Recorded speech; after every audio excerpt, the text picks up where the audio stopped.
Well, welcome to tonight's Board of Education meeting. Board meetings are generally held on the third Tuesday of the month. The Board of Education is a body of school district residents elected by the community in charge with conducting school-related business. The meetings are conducted under the open meeting law but are not open forums for the community.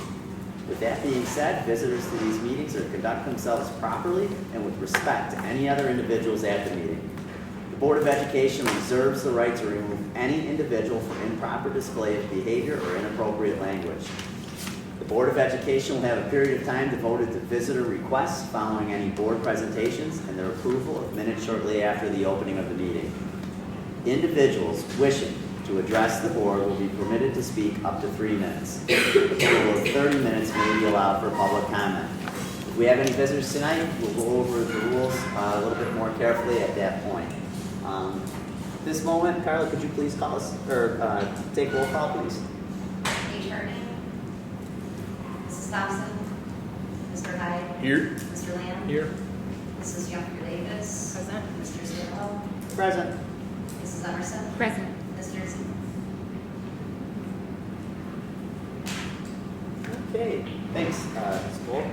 We have a few presentations tonight. I think Mr. Peterson, and it says company, will be presenting tonight on the model schools. So take it away, Mr. Peterson, please. All right, so I have some of our team with us. There's a few others who couldn't join us tonight. Mr. Bueller has a cross-country meet. Mr. Bryce is chaperoning that. So Mr. Bryce might come in a bit later. This is a big portion of the team that went to model schools with us. And I want to start just by saying thank you to the board and thank you to the district office for investing in us and allowing us that opportunity. I think it was a great experience. And our presentation tonight is just designed to give a brief overview of what we got out of that conference. So thank you again. I think as I began to give a summary of how it went, break it down into really two things. There's tangible things that we gleaned from it. And I've asked each of the members of the team to think about 2 or 3 things they could take from their experience at model schools and apply that to how they do their jobs, either as teachers or as counselors or as administrators. But to me, the intangibles are worth starting with, and I think we got a lot out of that conference in ways that go beyond the pedagogical strategies and skills we learn.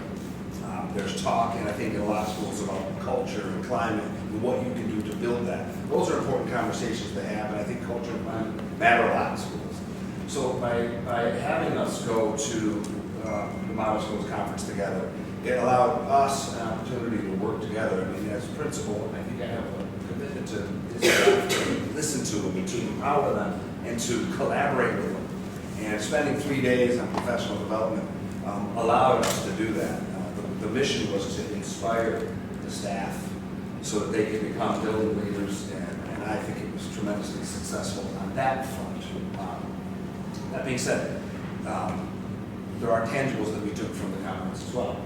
There aren't building-wide initiatives per se as it relates to that. The goal here is to, like I said, empower the staff to allow them to be influence makers for their individual things that they gleaned from the Model Schools Conference. I'd ask you to look at the reports.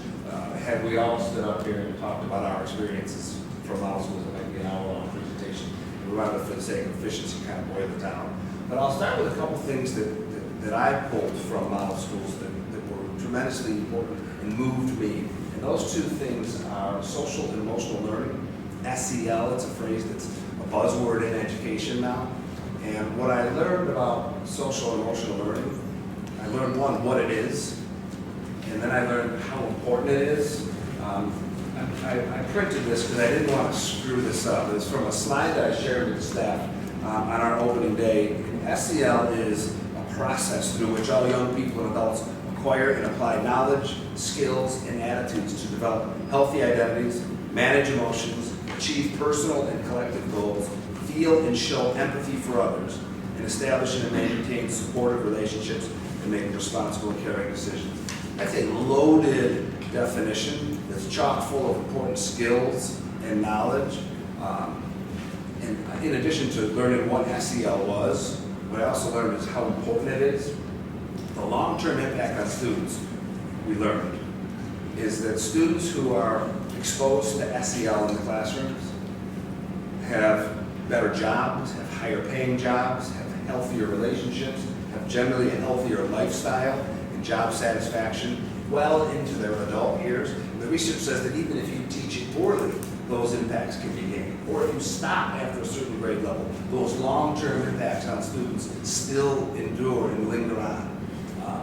In addition to the long-term impact of SEL being taught in classrooms, the short-term impact on students is higher graduation rates, increased participation in the classes, increased student achievement, less behavior problems, less bullying.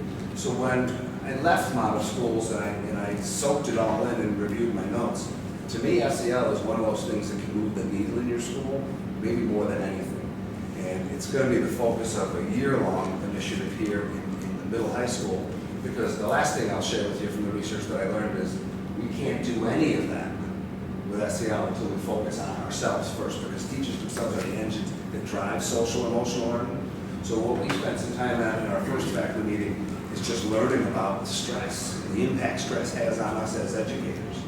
There was a RAND study done in June of 2022 that said we all experience stress. It has a profound impact on us socially, psychologically, behaviorally. Teachers experience stress at twice the rate of everyone else.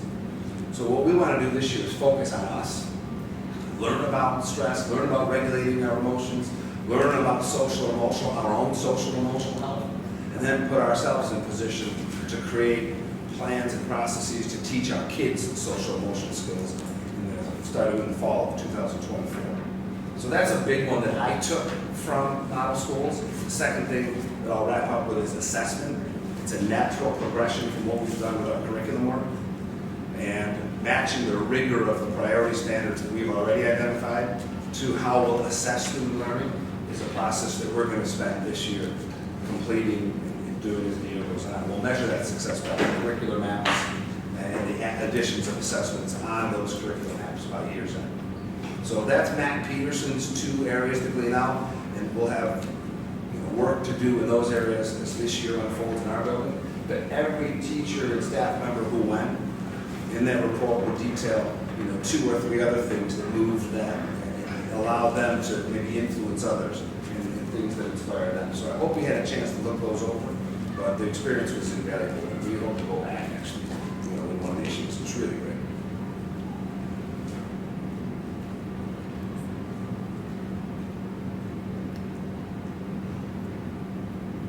So, Question? there's 3 things there was 3 things that you were going to implement that I said that's the challenge, and it sounds like you've got more than the 3 that you're looking to do. 2 jumped right to the Yeah. front of the line, and they're big ones. And I think it'll have an impact on beyond 3 things, but really in a lot of different areas, as I mentioned, student behavior. I think if we do it the right way, we'll increase student achievement, in addition to impacting students' lives well into their adulthood. And it seems as if you guys kind of divided and conquered. Is that correct? So when you did that, you felt like you were able. Was there ever a time where you guys were able to kind of get back together? And was there throughout the course of the day? Did you have lunches together or? Yes. And we had a common text thread that we would say, hey, this is a great show or a great presentation, you should see it.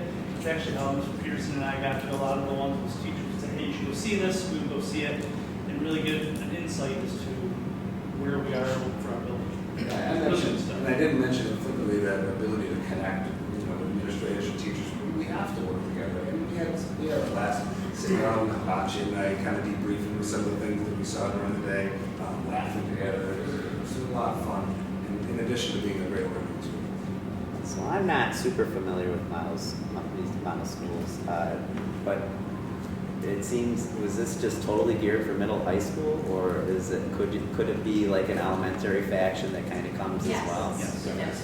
They're not So it was K-12. It was K-12. Yes. Would you think the next time, I don't know, but would that be beneficial to maybe have some kind of a mixture there? Or I actually said to Lynn and Patsy, I said, kind of cool for you guys, for you to take a team maybe in the next year, because there is something for everybody. And some schools will bring a mixed team. I think Medina was there, they had a rather large staff with them. But a lot of schools will bring a collection K through 12, and I think that there are benefits for that. There are some schools that have district office staff, board members, as well as teachers, counselors. There is something for everybody. other questions?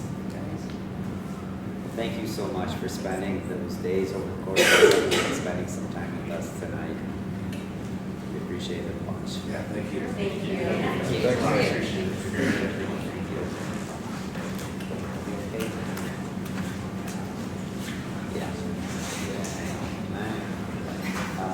Okay. SIP presentation here. How's this? I'm gonna take the All right, I'm just gonna okay. let them speak for themselves. So Rich and Maggie, you ready? Rich Little with SEI, thanks for having us here. Hi, thank you, I'm Darrell. Ted Melton, SEI.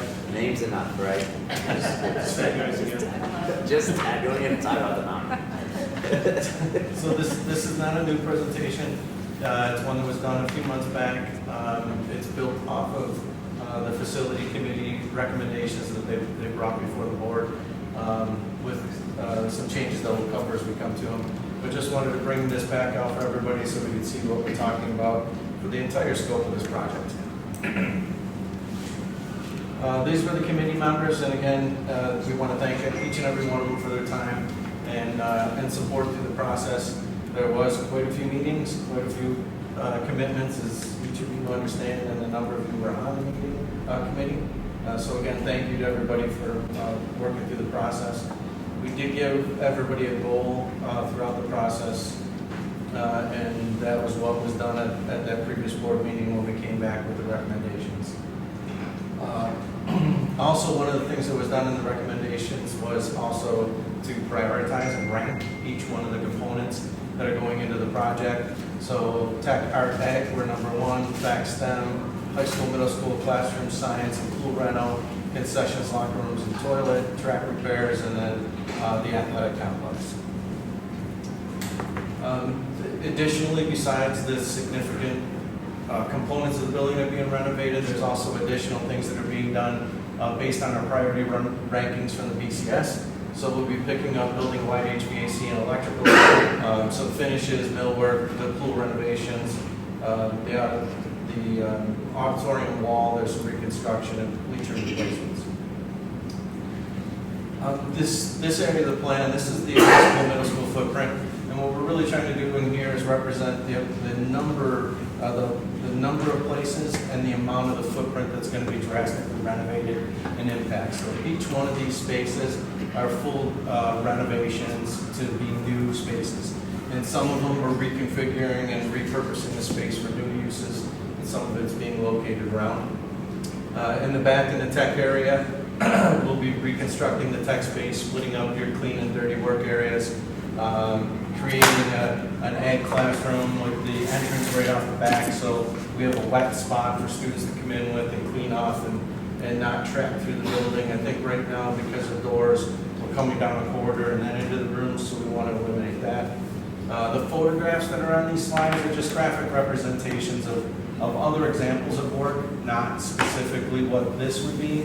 There's still a lot of work that would have to be done by the committees and the building level people in each one of these areas that would be part of the facilities committee to talk about. We'd have the ag department work on the ag shop. We'd have the science teachers to develop the science classrooms.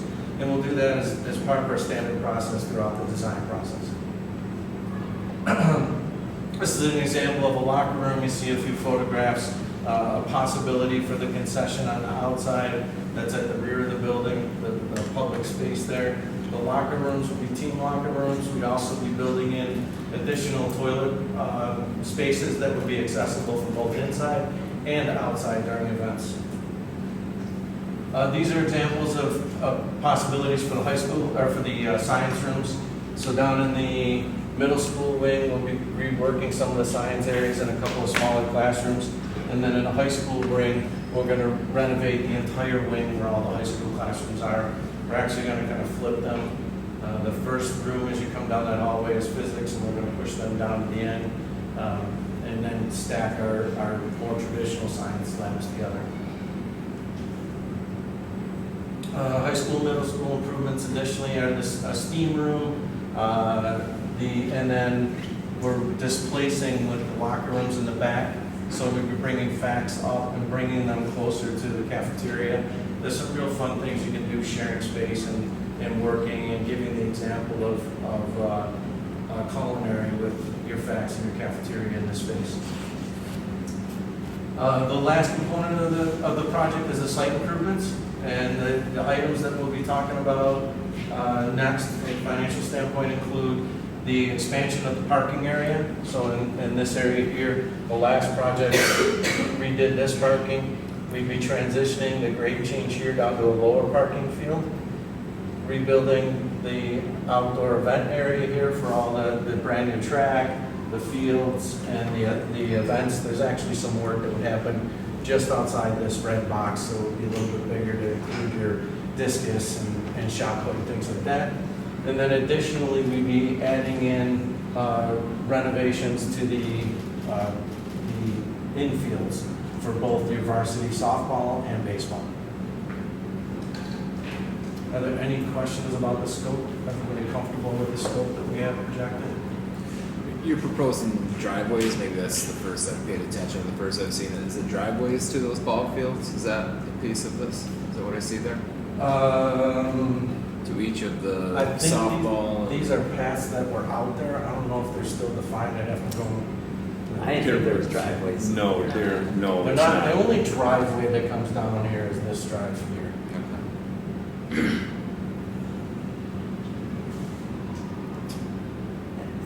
It's not really a No, drive though, it's is not- it? it's not- utility path, no. It's right? not, and then No. the back parking lot. Part of the last project was that there was enough parking elsewhere, so that we wanted to eliminate the encouragement of people driving down to that area. The only vehicle that should use that, and it would be modified how it would come down to here, but it was for emergency vehicles to get down to the current field. There was some handicap parking there, but then it became, I know it was a challenge with some of the parking at events, so we did some things to limit that in the last project, and let's evaluate that and if any further steps.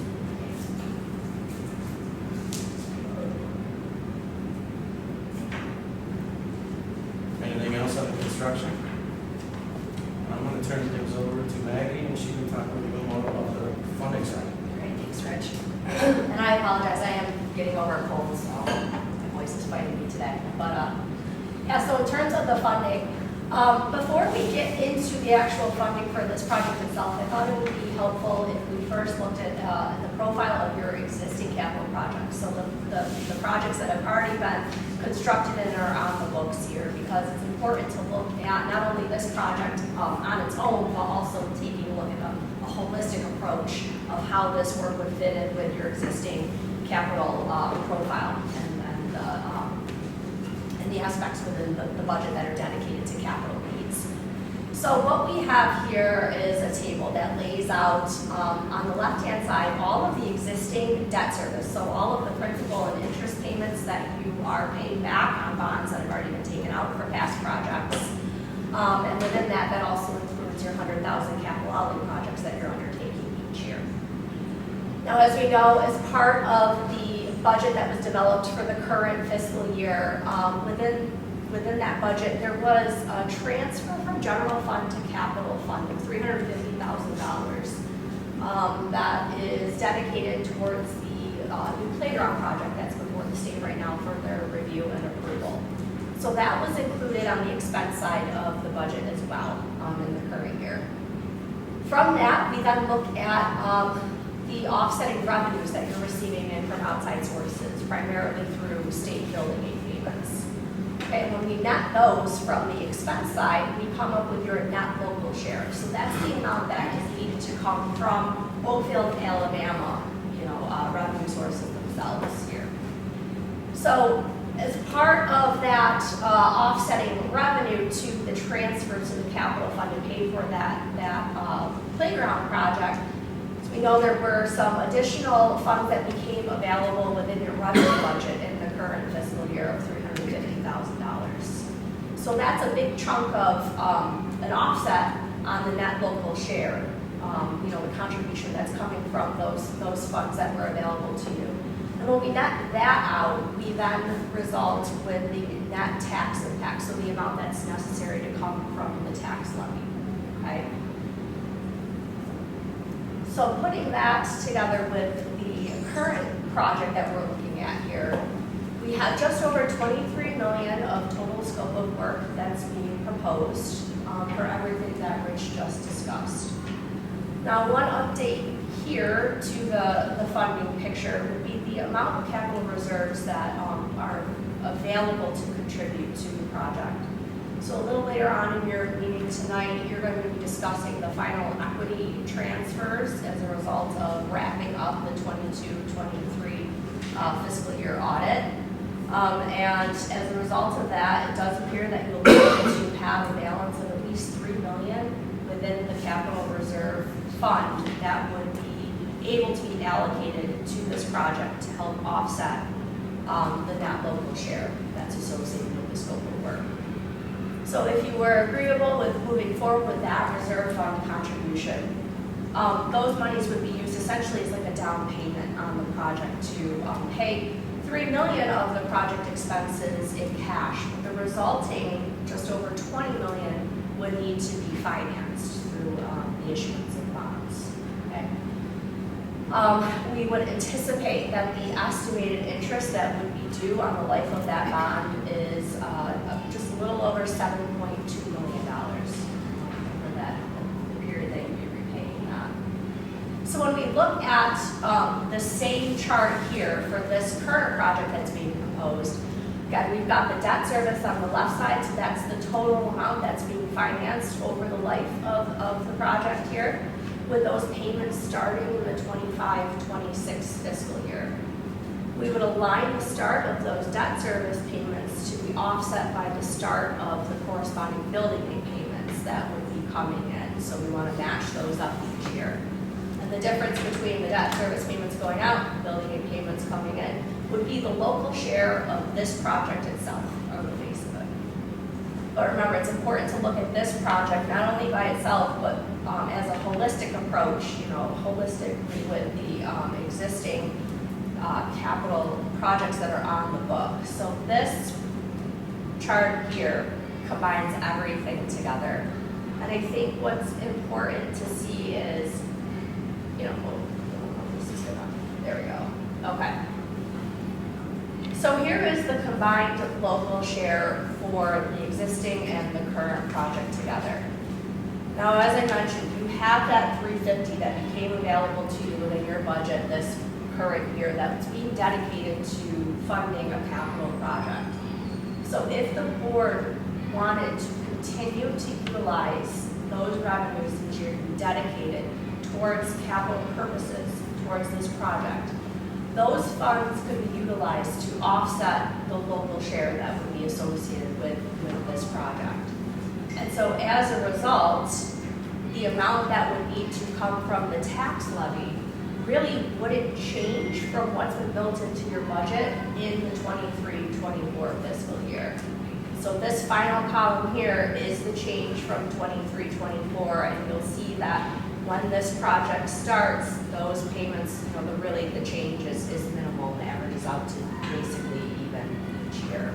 And Maggie, just to be clear, the 350 is coming from our pilot monies that we're getting from Plug Power. So those are the revenues that became available this year. And that's ongoing, and that's a portion of what we're getting from Plug Power. So that's you can that's an ECA dedicate that those funds to capital purposes to improve your facilities here. And so because of that, by utilizing those revenues to offset the capital portion of your budget, it would not require any additional taxes above and beyond, what's been built into the budget already to support the project itself. Now, one last thing that I'll note here is you'll see that, in 24-25 and 25-26, we actually have a negative number, which means, if you were to continue to dedicate that portion of revenues to the capital piece of your budget, the payments on this project wouldn't start until they ramp up, starting in 25-26, and then would be fully on board in the 26-27 fiscal year. So what you could do, oh geez, sorry guys. Okay, hold on. So what you could do is in those years where you've got the $350 that's available in the budget, but you don't yet have debt service payments to make on the new project, you could again utilize a transfer from general fund to capital fund to be able to contribute a little more cash to the project in those 2 years, pay project-related invoices, and ultimately finance less, which would, at the end of the day, reduce the debt service impacts further on down the line, back the project. Okay. Any questions on the financing before we move on to the last?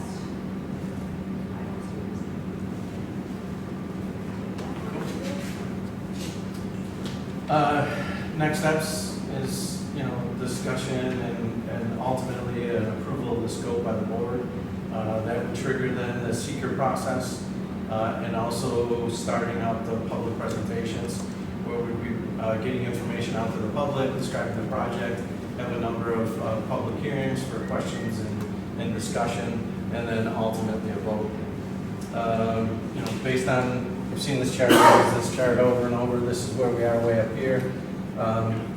Possibility of a vote in December, which would get us into SED submission September 24, bidding hopefully in January of 25, and then construction February through September 26.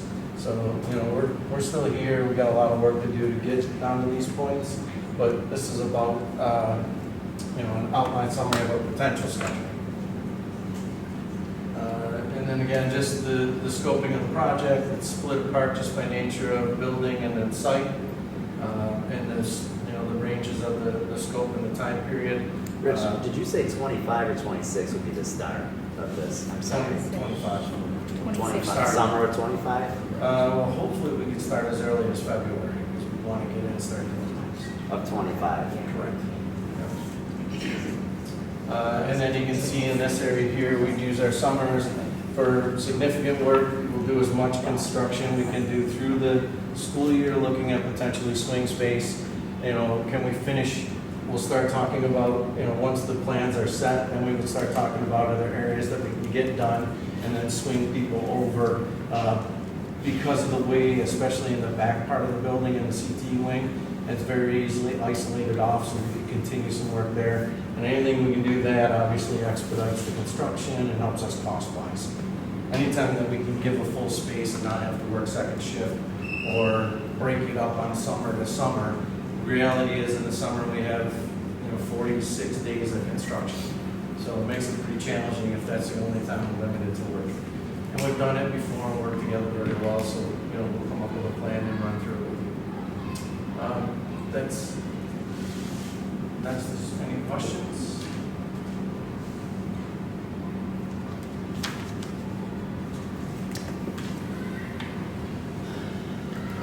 So the $350,000 that we're going to earmark potentially for this would be some of the cushion that could have been available to us, over the next couple of years as some of the COVID funding expires. So I do wonder how we can kind of begin to talk about the next budget that's coming up. What are the positions that we said we were going to maintain even when the COVID funding dropped off? And what we will do, what our ability will be to fund those positions without it being, so we talk about this being tax neutral, right? We'll hear about that quite a lot, but then we will also go out with a budget next year that we did 0% this year. We don't often see 0% 2 years in a row. So I guess I start to wonder about our next budget, what we're gonna have to fund. The plug power money, $350,000, we're spending it, we're spending it in perpetuity. What will be the consequences of it? We've been including in the budget positions that we plan to fully support ongoing after the COVID money went away. So we've built that, and that's kind of part of why we have the surplus that we've had. We've been planning for that. So I'm not as concerned about that. The things that would go away when the COVID money goes away, we would need to decide how to fund and budget the after-school program or the summer program. Those weren't budgeted in the general fund to begin with. And, you know, we would need to, if we decided to go forward with that, find a way to pull that back into the general fund as part of this year's budget. We have one more summer of that. This is the last school year of the after school.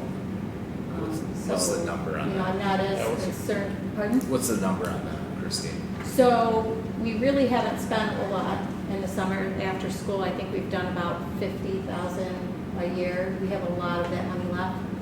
We're looking to do a budget amendment this year to see if there's some materials that we can purchase that we would normally have purchased out of the general fund to prepare ahead for those types of programming. The summer program, I think we're about halfway through the money, but we had 273,000 in each one of those two buckets. So we've only spent probably a quarter of the after school and half of the summer. But we have one more summer to go for that. So, you know, we're going to be reevaluating that now that we have the, you know, once we get the audit behind us and we get the financial statements, we're going to kind of shift gears and meet with the administrative team and see about what we have left and what kind of budget amendments we can do to help support those programs in the future to continue. Are we still anticipating the next budget year to be a negative tax cap? So what happens when, so we have a transferred capital, you have a capital exclusion that comes out of your tax cap calculation, or that is, can swing your tax cap the maximum either way. So it can go in the negative if you lose capital exclusions. It can go positive when you have capital expenditures coming on. So next, one of the things last year in deciding to do the 350 with that is we had some debt service payments falling off that were as part of the ban preparing for bonding the capital project. So when that fell off, we would have been in a negative tax cap situation, which you would have had to have a supermajority to get your budget passed, even if you went at a zero, when we tried to go to zero.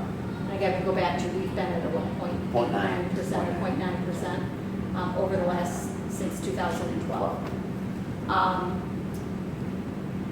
To alleviate that, one of the ways around it was to include, this was the perfect storm this year to be able to do the playground. It created a situation where that $350,000 transfer to capital, and that 350 didn't align with the money from Plug Power. It's convenient that it's around the same amount, but really that's what we needed just to keep us out of a negative tax situation, given the loss of the debt service. And I can't remember, Maggie, wasn't it like 725 or was it like 1.3 million? Was it the two ban payments? There were two yeah, I did make two payments. This Two big fiscal ones. There year. was like a 625 and a 625 and 180. I think it was something like that. Yeah. So That's the when budget we're currently operating under that you're referring to when you say that, or is this current project, Okay. the one that we just bonded, the one that just finished, went to bond in June of last year.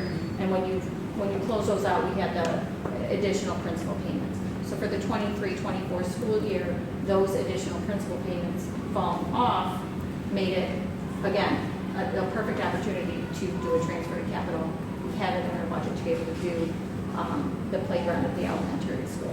So next year, fast forward to the next budget season, we're looking at the tax cap situation. If that 350 comes out of our capital exclusion, it will put us in a negative tax cap situation again. So the goal is to keep that capital levy exclusion steady so that your tax cap calculations aren't going all over the board.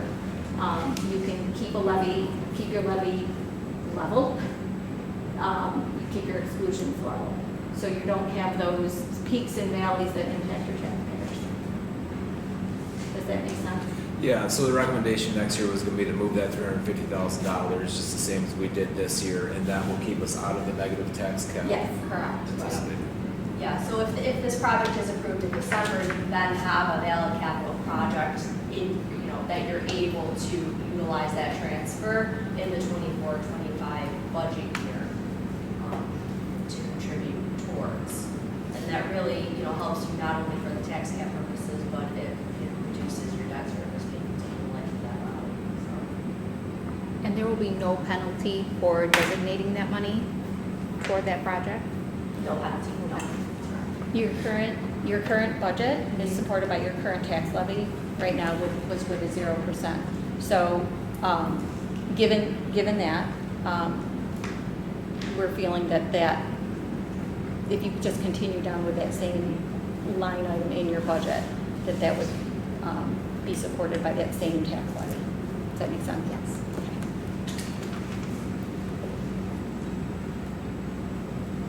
So to keep this at, as neutral as possible, we're really designating or earmarking, like you said, that 350,000. How long does that go into debt? So it says 2040, 2041. Is that how? 2041, yes, so it's 16 total years that the project would be paid back over, and that is a function of how the state's aid formula works. And then, in alignment with our pilot funding, is it a 15-year? I knew you were going to ask that. I was just going in here to pull up my copy of the pilot agreement. I think we looked at it the other night. It was 20 years. So there is an opportunity then after we've paid this off that we're still going to continue to get that 350 back. But there's a reservation there, right, to tie up that 300. Is that what I'm sensing that you're saying? I think we just as a board need to understand that we're taking away some of the options that we would have to balance, next year's budget and budgets going forward by agreeing to do this. But like a cushion, you just said, Jackie, like there's a cushion that we're negating, right? But that still leaves us with about $500,000. Is that we're getting from our pilot? What is our pilot? Is it eight? So we have, so Plug Power has two elements. There's the pilot Yeah. that was last year came on. That was the other thing that complicates the Right. tax cap calculations when pilots come on and drop off. There's a approximately $350,000 pilot, but there's also the approximately $50,000 ECA. Okay, the ECA does not impact the tax cap calculation. The pilot does. And they both run concurrently. There's a 1-year lag with both of them. The pilot kicked in last year, the ECA kicked in this year. So there's still a cushion available, right? Like potentially. So I think we're spending that. Our budget is balanced based on those revenues. Right, as those it two is. revenue items are in We there. spend it. It's a part of how we fund operations already. So the But we cushion- do have the two. There's two other pilots in the pipeline. We don't have any final numbers on those and when they'll be taking place. I feel a little more confident with the one with Cider. well, Cider. Cider seems a little closer to closing than Edwards at this point, but and that's a significant chunk of change. That's like $300,000 as well. So again, that'll be a year we'll have downward pressure on the tax cap when that revenue kicks in. And, maybe that'll kick in when it's time to buy all those new buses. Not complicated further, but there's always those things that you're looking at ahead of time, and I have the tax cap calculation projected out several years. So we're always looking ahead to see what happens when, for example, I think at one point in time at our meeting last week, you saw the one chart that talks about when the debt service payments fall off. Those debt service payments falling off, and that's why you try and keep it a steady cycle with your capital projects. If every 5 years you have a project, every 5 years you're having debt fall off from a project from 10, 15 years ago. And if you keep that on the line, keep doing those projects and keep your facilities up to code, up to speed, in good shape, with little fluctuation to the impact on your taxpayers. What parts of this project there are some it's a cosmetic upgrade, right? And then there are others that regardless, we have to replace. I know that part of what's being proposed are items that, no matter what, if we want to continue to utilize those spaces, we're going to have to upgrade them at some point. Can you just outline what those are? Sure. So there's, the biggest line item is going to be your mechanical, electrical, and plumbing impacts. These were items that were identified during the BCS. You know, a number of your rooftop units are either being worked on excessively or they've outlived their usefulness. We can't get parts for them, so we need to replace them. So those were flagged not only by the engineers, but also by Jordan and his team to identify, and those are things that have to get done. I'm going off memory right now, but this is roughly 3.8 million alone, just in that section, plus or minus, of just infrastructure that we need to address. Carpeting and casework are things that, the casework is kind of dual purpose. When you're fixing some of the mechanical, their unit vents, they're in the millwork and through the windows. So when you get into there, they're older, we're gonna replace them and rebuild them at the same time. The units are generally different sizes, so there'll be some impact. Carpeting is just, some of it's pretty old, we wanna get rid of it. We're trying not, we won't be putting carpeting back in most of those locations. One of the other areas that we're working on is a slab issue. So the rooms, we're gonna have to tear the rooms out just to fix the slab settlement issue. And once we get into that, those rooms will be renovated to deal with that. If you walk in the teacher's faculty lounge or the science room, you can see there's a good pitch where the slab is settled on the outside, on the field side of the building. And then the pool and the auditorium wall, those are some pretty significant things that we need to address. And then the track as well. Yes, so no matter what, the track, if something isn't done next year on that track, the track will not be usable. So, the discussion is we have to rebuild that track. So these are the non-negotiables, no matter what, these must get done to. Pretty much, and then, once you go into a room and start work on it, and we touch it, you're not gonna be able to go back to that room for 15 years without being penalized or questioned. So when we're in there, we're taking advantage of it and renovating those spaces. You could vary that if you wanted to. You can make different types of modifications to it. But it's a good opportunity to get that funding from the state. I'm curious as to that big number that you proposed, how much of that entails these types of items, that no matter what, we have to replace these things, regardless, and how many dollars of it is more the cosmetic upgrades. I don't. And not that I'm expecting you to have that number right now, Yeah. but just curious as to what that even percentage would be. Yep, we can break that out and go back to it for you. I think even just some of the classrooms, reorganization of some of the sciences, like some, if you've been in the science rooms, Yeah. they were replaced in 96, 97, and you go in and it's, they're not a 2023 science classroom. You look at the we have a great FFA program, but our ag classes really are lacking. I think the organization back there, I think that the reorganization and the structure of how this is going to be is going to just build upon a direction that we've been going with Mr. Hoffheim for quite some time. I don't know how much of that is absolute change, like you absolutely have to do that to improve students' learning, but I think some of this makes a lot of sense. So basically, we start. All of this makes a lot of sense. Otherwise, Yeah, I mean, it's an organic process. We come in and we do these assessments of the buildings, and we talk about them on a physical, walk in this room, look at it, the floors, the walls, the ceilings, the equipment's infrastructure, the electrical, what's the status of our power, where are we at, even technology and security. So when you're going through that process, we learn. We learn from the people in the buildings, the users, the administrative team, and talking about spaces and how they function and don't function. So then out of that physical plant needs, then you start getting these program needs. And this was one of the areas of significant impact. There's some really great things going on back there, but they're mixed. You've got you've got small engine repair going on in a wood shop area, and you've got, you know, the ag team coming through to try to get to a back room, you know, so you have great space back there, the volume of the space and the size, and it's adjacent to the outside, all works in favor of it.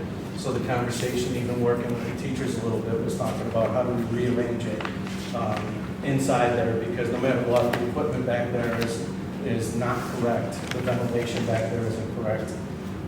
The new standards for ventilation across the building from New York State has pushed us to make a lot of modifications that are going to be picked up in this project. I actually do have the breakout of the building conditions. I had a feeling you would be. This is fun. This is a lot of fun for you, I can tell. Of the PCS priority building conditions survey priority work, 4.7 million of that, of the budget is dedicated to that. 15.7 million of the total costs are for building related improvements as a whole. The balance would be the site work. When was that building condition survey done? I know we have to do it every so often. How is it? Every 5 years Every or 5 actually years, so that's based on the We're last. due, but, so I believe what happened is prior to me being here, so someone else might be able to chime in on this, but there was an official, I think we paid extra for one. I'm not sure what happened, it was before me, that we did have one done. We are actually doing one this year as well, Yep. which will set the stage for not this project, but the next project. Correct. So, and this one here is the official one from the state that we actually get aided on. So this gets covered by aid, and also, but this will start our 5-year cycle.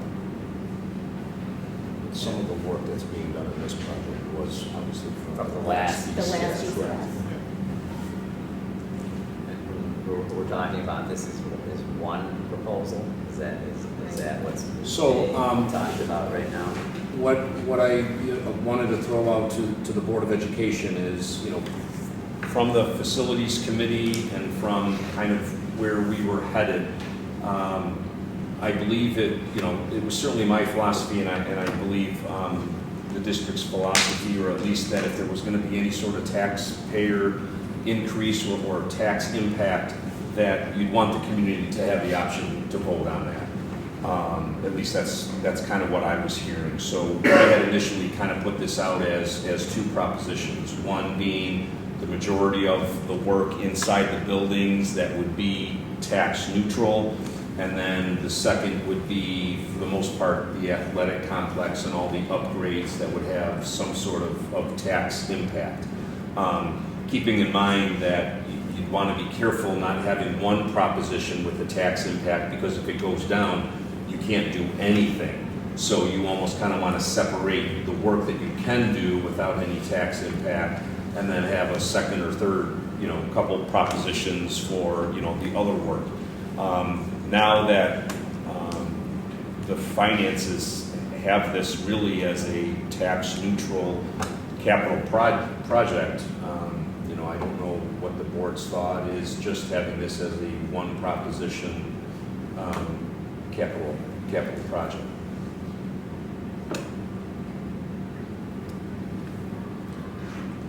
Well, if it was 2 proposals, one would stand alone, right? We wouldn't need that $350,000 if we were to pass that. It'd still be neutral, correct? If it was just the It depends on how, academic. you can package it in Correct. varying ways to make that happen if you did want to officially earmark. So I'm just thinking about this out loud, and so there is a reservation to lose the cushion, right? So to provide safety for that cushion, or people that are concerned about that cushion, this could still be broken into 2 proposals, with the idea that that second proposal was contingent upon the 350. And if people wanted to have that 350 still as a cushion, they could potentially say no thank you to the athletics. Or am I way off on that? I think that's accurate. I think hopefully there's reasonably even confidence that we can put together a reasonable budget next year and do this. And I'm the greatest skeptic, I think, when it comes to spending money. Well, that's why I'm surprised you're quiet over here. I So we had a committee meeting, so everybody's aware. We had a committee meeting that Natalie and Maria and I were able to attend, and all this was laid out. So it is the second time that we've heard this presentation. So sometimes, for me anyway, hearing it once and then hearing it twice allows things to sink in even a little better. So that was a great meeting, a great opportunity. I think they've done a nice job of putting these numbers together. I think as a district we're fortunate to be in a good funding position to be able to afford projects like this. So yes, I label myself as the greatest skeptic of this, but I would be hopeful that we could come out with a budget next year, absorb the losses of the COVID funding, come out with a budget next year that's in the 1 to 1.5% range of a tax increase to the taxpayers, while also utilizing this, this funding source, the pilot revenue, to make this happen. So that's what I would hope, that if we move this forward, that we're not looking at a 2% plus tax increase to the taxpayers, because we have done what you just described right there. So that's my only reservation, is that if we use that money that we have, then it is an impact on our tax cap. And so that's the only way I could see this, is not necessarily having that impact, is having it as two proposals. One would be for the actual envelope of the school, and I in my mind, I think of it as an academic proposal, and then the other one's more athletic. And I feel good, though, that there was representation at the facility meeting, and we switched. So there was 3 of us at the original facilities, and now we've got 3 different. I feel comfortable with this proposal as a whole, but I think it's important that we realize what are we agreeing to right now, and what are we saying, and that we're all knowledgeable that cushion is. yeah, and some of the description of what this project is, I got a phone call by somebody that wasn't able to attend the meeting tonight and described the project as the football stadium project, the capital project. So we just need to be careful, if it all is one, that this isn't seen as the football stadium capital project. I think when we had the 2 propositions broke out, it was it 12 or 13 million, and then 7 million? It was about No, 15.6. And then the alternative, And the then second. there was another, 7.3. Yeah, so the 15 being, the internal science, everything that we talked about, and then the external being the 7. So the majority, at about a 2/3 rate, Is for the directly tied to education. Just some of the things, to think about. And I think, the board still has some time, the district still has some time. I think we said some by the October board meeting. What really doesn't get done or talked about or isn't a part of this now, you're not going to be talking about it for at least another 5 years. Just something to keep in mind. The last capital project, it was about the safety in the parking lots and all of that. And I remember there were, a handful of community members saying, okay, well, now let's do the ball fields. And it was like, well, we can't. And now we're on this rotation every 5 years that we can get this work done. So, for or against it, I'm just throwing these things out there of things to think about, that,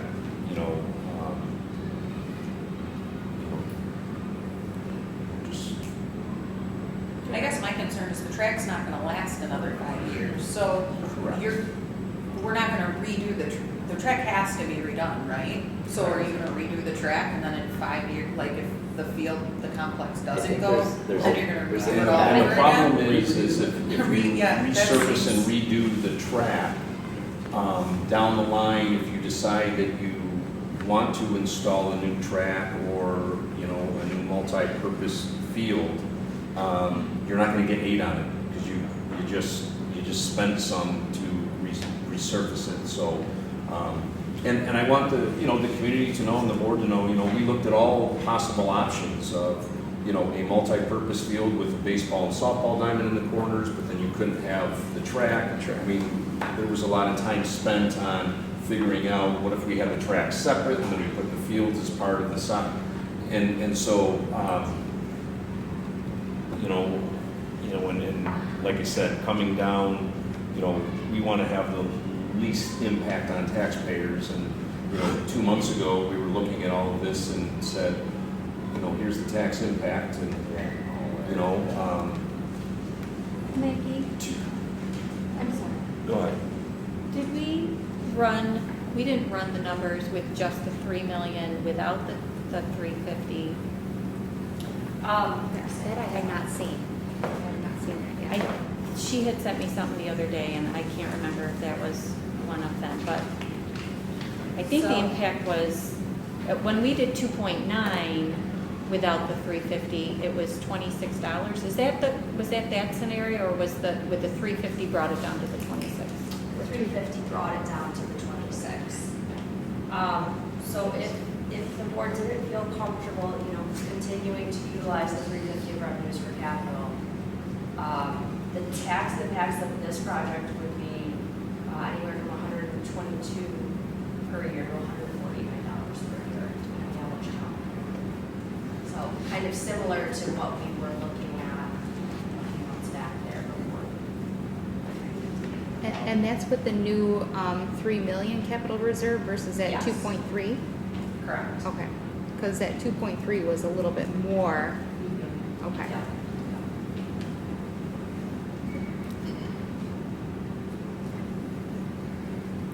I mean, I said it last time, I think, as a board, as a district, as a school, I think we have to sell this project as, it's not the football stadium project. Like, it's not, this is something that will, I said it last time, if you look at, you drive by Vendetta from anywhere from February to probably almost December, there's people on it, there's kids doing something, gym class, be it whatever. If that's the case here and it's open, I mean, if I'm a business owner, if I'm somebody that wants more people in this town, this is something that may give it to us. We'll see You're what gonna, costs out there, whatever. you're gonna have, with the 8-lane track, you're gonna be able to hold invitationals, which brings people in on, the weekend or whatever. You can have 7-on-7s here for football versus Batavia gets people coming through for dinner, whatever. I mean, and gym classes, instead of running around, out in wet grass all morning long, you're on on something dry, and you can do it in end of February, beginning of March. As soon as that the track or the field heats up a little bit, it melts that snow versus what you're looking at in the yard. So I really think we need to sell this as more than just the football stadium. So I think that's my opinion. So I just hope we can brand it and push it out there and sell it. I think it's a lot of good points. I think last time we talked about like other teams coming and using this. Yeah, I mean, it's really, if you get baseball fields that are usable and it rains or it snows or whatever, talked about, we went, when the kids were little, we went down to Pittsburgh and it on Saturday afternoon, we got 3 inches of snow. On Sunday morning, we played baseball. Yeah. That's not going to happen here, but it was turf infield and the snow melted off and they played baseball Sunday. So that will obviously be a draw to schools other than just ours, kids other than just, the whole community in general. So I know what the Darien Lake tournaments have tried to play here sometimes, the drainage and whatever else, it wasn't the best. I mean, it's obviously something that they can do if we get this, and it just, I think it's good publicity for us. I think it's a lot of good things. I think they were able to coordinate with Pete Bueller too on the Dash in the Dark, if you wanted to touch on that, keeping avenues open for that opportunity for the community. Yeah, part of this process will be mapping out a venue a route that works to meet the needs of that program, because it is significant. Yep, I think that was an important thing to note for the community too. Yeah, we're not going to limit anything. Anything we're doing now will still be able to be done there may be some differences because currently they're laying a mat across the track and they're walking on grass and they're wearing spikes. So we would route them around around the complex. Yeah. So the path would be slightly different, but there's plenty of we have plenty of acreage out here to work with to make those paths. And it would also benefit the ag as well, as far as the green space offered. Additional with area. the movement of the field. Correct, it opens up that space back there significantly for hopefully more success and growth of that program. Did we say that the impact, would it impact some of our playing seasons, the timeframe, the scope of the work? Did we, like the? Yeah, it's inevitable, it's gonna have impact on the playing seasons. It's just that we don't have to, you don't plan it or sod it and let it grow a year. We can get it done and get you on it. We'll do work over the winter, work as long as we can so that we can get it up and running. So you don't have the growing and seeding session timeframe. So we'll coordinate that with all of the teams and athletic department and stuff like that so we can plan all those out. Can the ball fields be done and not affect a They- season? The baseball, softball, can you start that right after the season ends and have it ready to go for the fall and spring? I don't know the specific time frame for building those out. If we start in February and hit the ground running, getting the construction on them, we should be able to, but I have to ask the time frame on With some of the drainage work that was done on those fields, will that be interrupted by this turf schedule? As far as like overlapping that 5-year period, will we take a penalty for that? So that drainage that we did was not done through a building project, so that wasn't stated. Okay. That was about Just making sure $15,000 that's- and it was a one-time expense. A lot of districts will have that type of work done almost every 3 to 4 years on those fields. Not all of what we had done, but some of what we had done. So most of that was just stuff that As long as was the going to project's go still on. ongoing. But we wouldn't lose any aid on those. You're right. Good question. it. Just the bounce back, Matt. The beauty of working on a lot of this site is that we can do it during the winter. It's just, we always got that contingency of weather. We can work, even in the inclement weather, we get a lot of work done.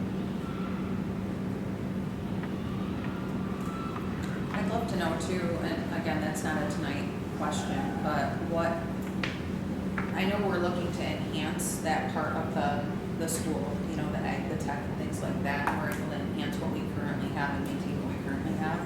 But I know that there's programs out there that we can't offer, more trade-related type programs. So I'm curious, if we were to move forward with this, what offerings could we offer to our students in future years as a result of enhancing the space? I look at like Byron Virgin when they did their tech center, they went from offering, 5 courses to 35 courses, so I would imagine that many would grow. And sometimes it comes down to the teacher, like I know we have some talented teachers in that way. If they're electives, they're going to try it out. The sky's the limit. Depends on what the teachers feel comfortable teaching, what they want to offer. And of course, we always have options in both systems and options in purchasing. But I think the short answer is we can expand what we offer back there with the spaces.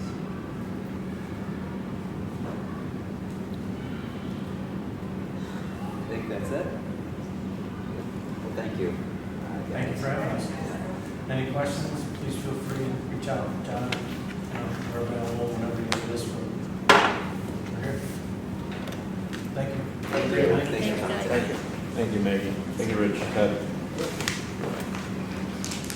Okay, on to item 3, the minutes be it resolved, the minutes of the August 22nd, 2023 regular meeting be approved. Can I get a motion? So moved. Can I get a second? Any discussion? All in favor? Aye. Opposed? Motion passes.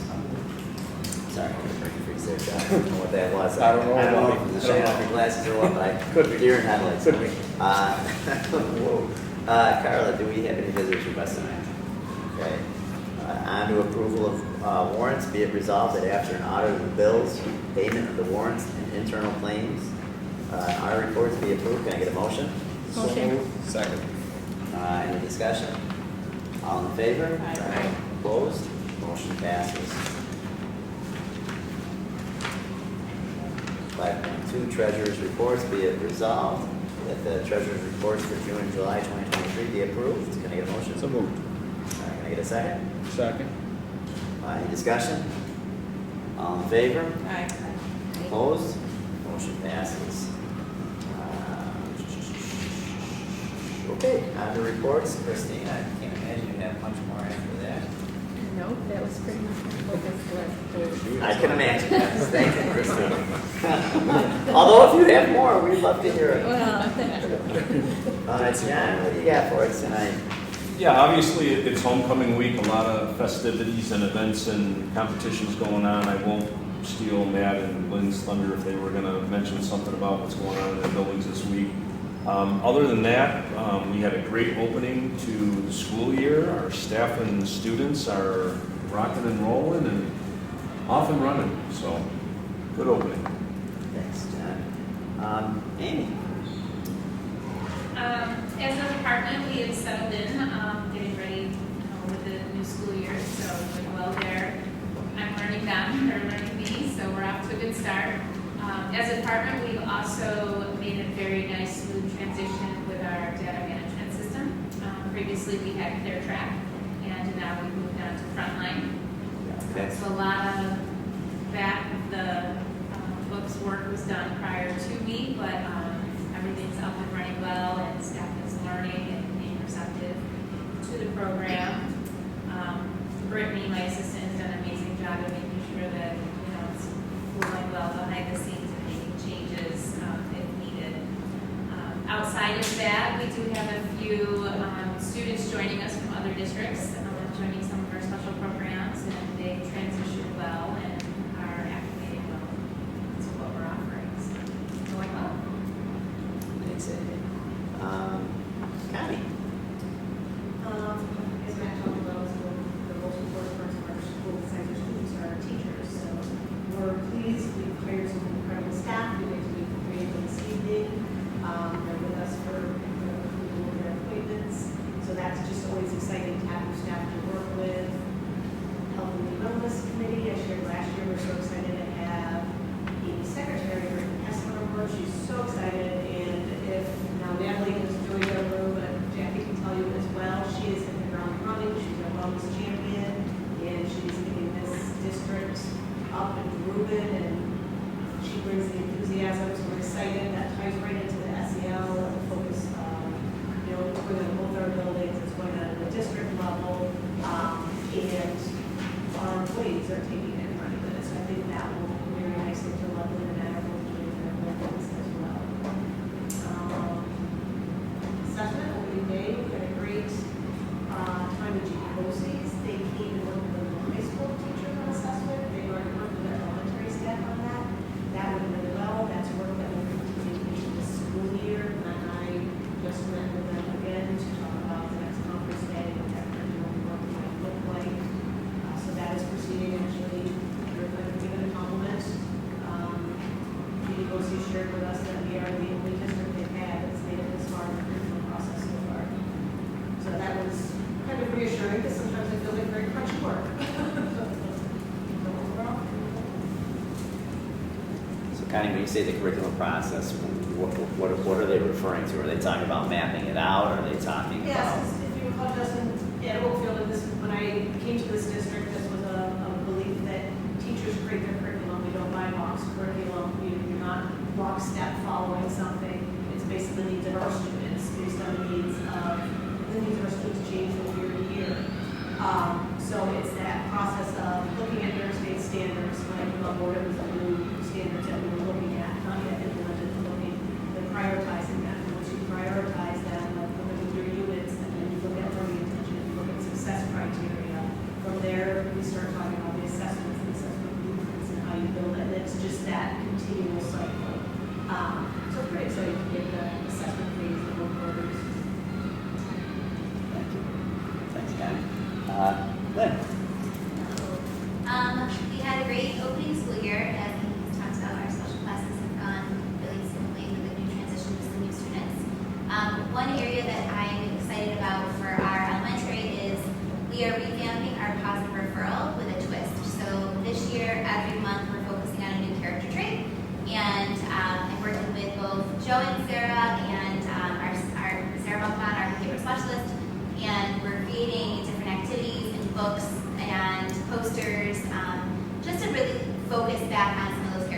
what is respect, how to be respectful, what does it mean to have empathy, how can I be kind and caring, and the positive referral is going to be changed every month so that if a student showed this month is respect, some way, form of respect, they will get a certificate that's personalized for them. We'll take pictures of them and celebrate them in the hallway. So every month that'll be a new focus, and that'll be K-5. So we're excited about that.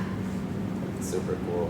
So positive referral, that's one kid per class, that's It can be as many kids as they want. The positive referral was something we started a couple years ago that focused on any part of the whole child. So it wasn't just your academic strongs. It could have been the kid that's really had a rough day, but that one behavioral shift that you saw that we wanted to celebrate. So we're really just kind of revamping that process to say, here's our focus. So September we're focusing on being respectful. Next month it'll be responsible. And just kind of talking about what that means, both in the academic setting, but also as a student. How to be a student, how to be a good friend, how to be a community member. You know, we're out and about youth sports running around and, you know, how to kind of navigate our society a little bit differently. So it could be, you could see someone being empathetic in the hallway. Here's, Yep. I'm going to give you a positive referral. Anybody from a bus driver to a custodian to our school nurse has access, so it is definitely a building-wide initiative. That's pretty cool. Thanks, man. JC, what do you have for us tonight? Good evening. I have some safety updates for you. I want to thank our technology department, our buildings and grounds departments for working very closely together to do a lot of work in-house to make our systems talk. So we now have automated response from 911 if we have a lockdown. We now have the strobes outside that will be coming online for a lockdown. They'll be working. We just tested them out this past week. And then we're excited to roll out some new technology software that'll help with our accountability and our reunification process. That will be the Raptor app, and that will be, anytime we do a fire drill, we'll do an account for all students quickly with an app. It'll tell us exactly who still has been accounted for. We're really excited to do some training and get that online where we're ready. I just saw all the classrooms are loaded, so we're ready to test that out now. We're rolling out training for this. We're really excited about that. The speakers were Ask too. Matt if you can hear that from his house, the outdoor speakers in the morning. I haven't yet. Oh, be listening. Yeah, maybe you're hearing shot. JC, thanks for all that. That's great. You guys do a great job with the safety and the conjunction between all the different technologies. Mr. Peterson. When I think about the start of the school year, some of the things I mentioned in our previous presentation, and some of the things that I'm really excited about, we'll hear about in a moment when I introduce some new staff. So I'll take this time just to say thank you to a couple people who have deserved things. Homecoming week is a blast for our kids. They love it. It's a stressful week sometimes for the adults. There's all kinds of festivities that keep us here or there that we might otherwise be here. There's medallion nights that I know Mr. Montreal, that's his favorite part. And it can be chaotic, but the kids love it. And Tracy Schlagenoff in our high school and Ray Trump in our middle school organize these events. Without them, there just isn't that much fun during homecoming week. So special thank you to Tracy and Bree, our middle school and high school student council, for all they do to make homecoming happen.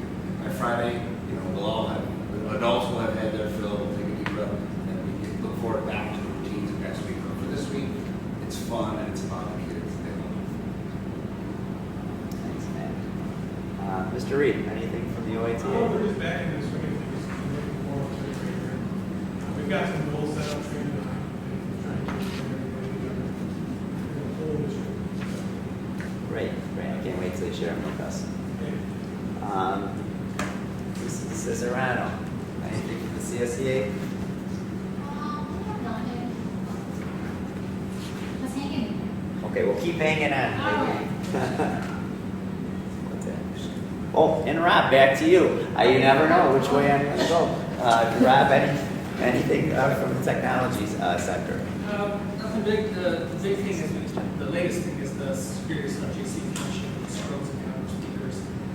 Making progress in the 3-year MyClub that we have with access points, sonic panels, Chromebooks, VMware. It's kind of the big one for us. They mostly tells us they reached the 4th and final stage of the approval process. So we're going to see if we get some of that hardware in the next month or two. Thanks, Rob, sorry about that.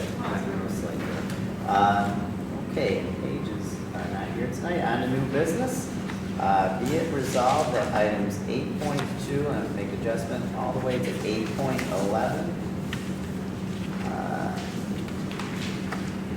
Be approved by a consent agenda. So moved. Thank you. Any discussion? All in favor? Aye. Opposed? Motion passes. Carla, I don't believe we have any communications tonight. Okay. And then I'm going to jump past the discussion roundtable and go right to personnel. This is the part we've been waiting for. Be it resolved that items 11.2 through 11.15 be approved by consent agenda. Can I get a motion? So moved. Second. Thank you, Matt. Yeah. Any discussion? All in favor? Aye.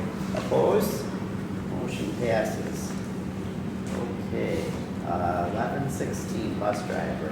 Be it resolved that Kevin Hendershot be approved to a 6-month probationary period as a bus driver effective September 5th, 2023 through March 5th, 2024. Can I get a motion? Moved.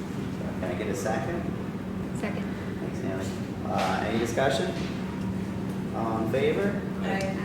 Opposed? Motion passes. Welcome, Kevin, and thank you for choosing to drive with us. 11.17, school monitor. Be it resolved that Janet Bates be approved to a 6-month probationary period as a school monitor effective September 5th, 2023 through March 5th, 2024. Can I get a motion? Second.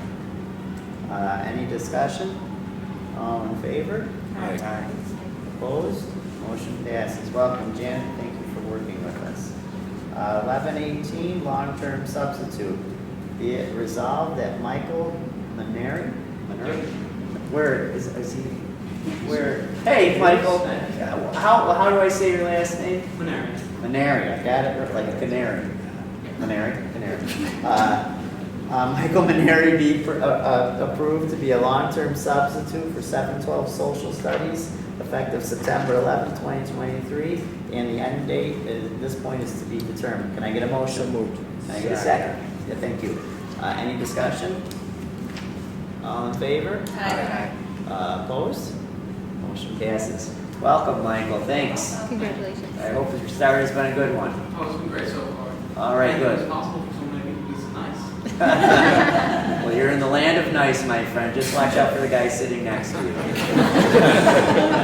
He might not be. I'm just kidding. He's a good guy, too. Thanks, Mike. 11.19, special educator. This is a special education teacher. Be it resolved that the Board of Education approves Courtney Marsh to a 3-year probationary position, a special education teacher effective September 5th, 2023 through September 5th, 2026. Can I get a motion? Can I get a second? Any discussion? All in favor? Aye. Opposed? Motion passes.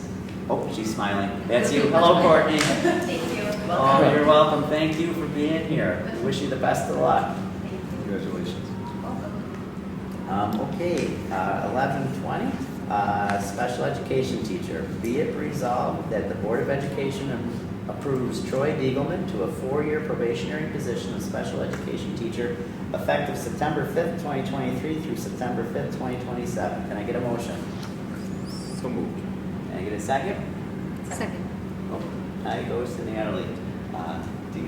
I don't know who you're picking at. It's fine. Jackie, you want that one? No. Natalie, okay, sometimes Natalie. We'll let Carla figure it out. You got it? I think it's Natalie. All in favor? Aye. Opposed?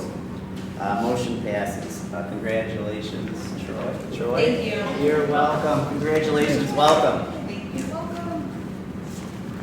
Okay, and, let's see here, this one is 11:21, I believe. Yep, permanent recommendation, be it resolved that Joy Russo be made permanent employee effective July 30th, 2023. Can I get a motion? So moved. Second. All in favor? Aye. Opposed? Motion passes. Congratulations, Jody, but I think this is the second time around that we're approving this, so this is a well-done twice. And 1122, permanent recommendation, be it resolved that Deb Shiver be a permanent employee effective July 30th, 2023. Can I get a motion? So moved. Second. All in favor? Aye. Opposed? Motion passes. Again, thank you, Deb. On the closing remarks, Maria, we're going to start off with you. What do you have for us? All right, yeah. So, awesome things that we're hearing. Lynn, I love that flip mindset approach that you're taking with the building. I think that's really cool. I'm already starting to hear my own children come home and drop hints about that.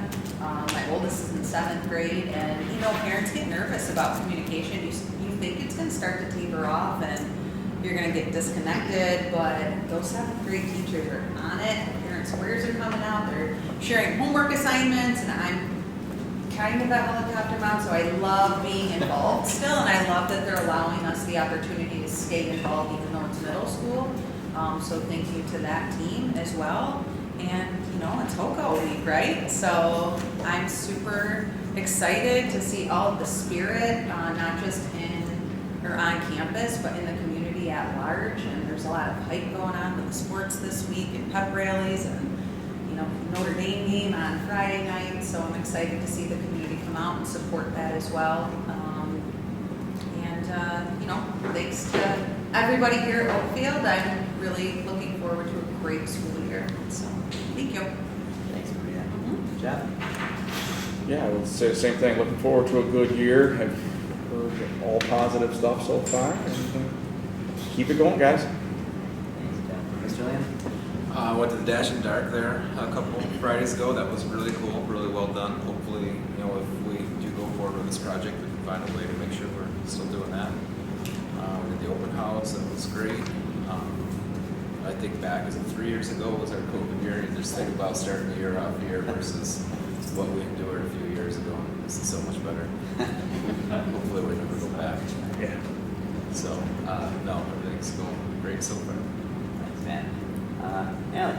All right, so after tonight's presentations, I was really excited to listen to Mr. Peterson and his team that have gone out for some continuing education.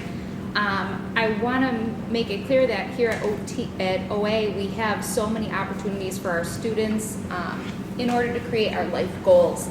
And we're blessed to have these outgoing teachers who take on the responsibility of getting continuing education and being serious and implementing it to all the other teachers around them. So not only are they knowledge sharing peer-to-peer, but you're giving that knowledge to the students as well. So students, you are lucky to have this opportunity. So embrace these learning platforms that you've been provided and take the opportunities you can this year. And I wish all the students the best of luck moving forward. Nice. Jackie? Yeah, I mean, I think it's been surprisingly smooth. I don't want to jinx anything. But my kids have been happy. I talked to other students and teachers and staff, and things seem, people are smiling. People are, I don't know if it's just excitement of being new and back in the swing and, you know, ups and downs, but there's so many things that I learn continually. I say this all the time, but even just month to month, week to week, the things that we're continually doing, where we have old stuff that we're making better, making improvements. We have new stuff, new staff, students, all the things that we have going on. And then we throw in capital projects and contracts all year. And I'm just flabbergasted by the amount of time, effort, thought that goes into all of these things. And like anything, I'm learning to have an appreciation for everybody's, how much time. I appreciate John and Christine's efforts and all these contracts. I'm learning so much, and the staff and everybody for having the time and patience with us as we go through those, because it's tough.